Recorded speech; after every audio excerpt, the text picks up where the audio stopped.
उपकूल ओडिशा रे राजनैतिक दृष्टि अन्यतम गुरुत्वपूर्ण विधानसभा भद्रक एठी भोट बेले होइथाय राजनैतिक दलंक मध्यरे हाई वोल्टेज मैच। आगुरु कांग्रेस रो गड़ थिबा ए आसन रे बीजेडी रो आधिपत्य 2009 रु एठी लगातार तृतीय थर पई क्षमता रे रहिछि बीजेडी।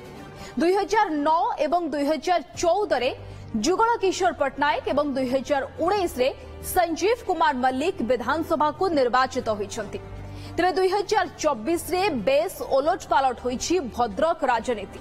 दल आ आसन परिवर्तन प्रक्रिया एटी परिलक्षित होइछि।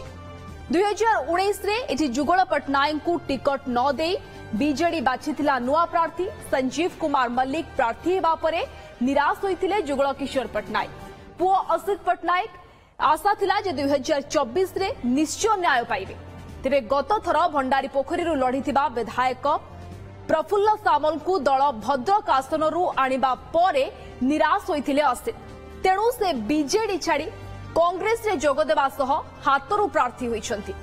अन्यपटे बीजेपी युव नेता सतांशु शेखर महापात्रन को मैदान को ओह्लाइछि। भद्रक आसन रे बीजेपी गत थर भल प्रदर्शन करिथिबा एवं एपटे कांग्रेस रु विद्रोही बीजेडी नेता प्रार्थी होइथिबारु भद्रक रे एथर त्रिमुखी लड़ई हेबार अनुमान करा जाउछि। एबे आसंतो नजर पकाइबा भद्रक विधानसभा आसनर प्रमुख दलर योद्धांक उपरे।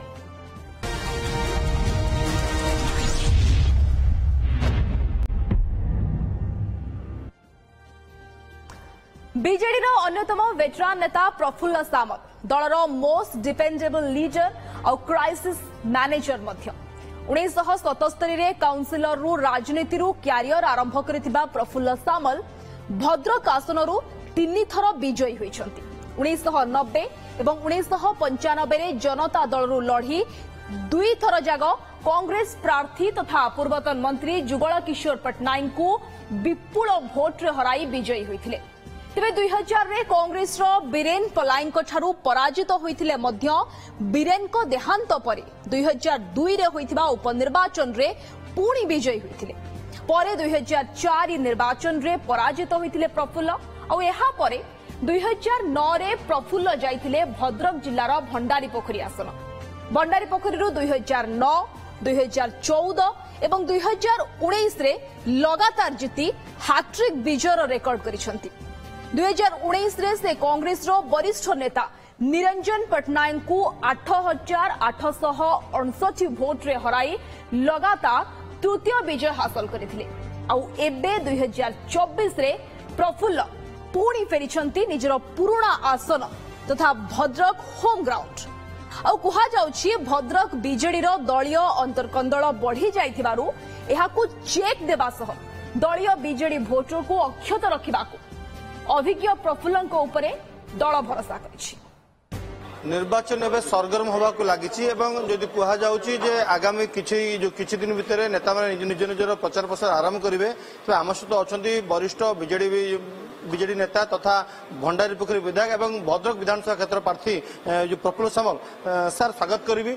क्षमता निर्वाचन दृष्टि 15 वर्ष पर फेरी पारू किंतु भद्रक सहित जेहेतु ये जन्ममाटी आ सहित आम जन्मरू जड़ित तेणुक आगू निर्वाचन आम दलर निष्पत्ति क्रमे भंडारीपुर निर्वाचन मंडली प्रतिद्वंदिता करथिले मध्य भद्रक सहित केबे आम संपर्क दूरे जाई नाहु। भद्रक ये निजर थिला अछि रहिबो तेणु एथिरे किछि आम किछि फरक देखु नाहु।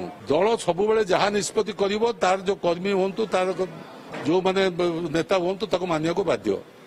तेणु आपण जानिचंती विगत दिन में मु 3 थर भद्रक विधानसभा प्रतिनिधित्व करथिले मध्य चतुर्थ थर पुनर्बार मते भंडारी पोखरी जावाई कहगला।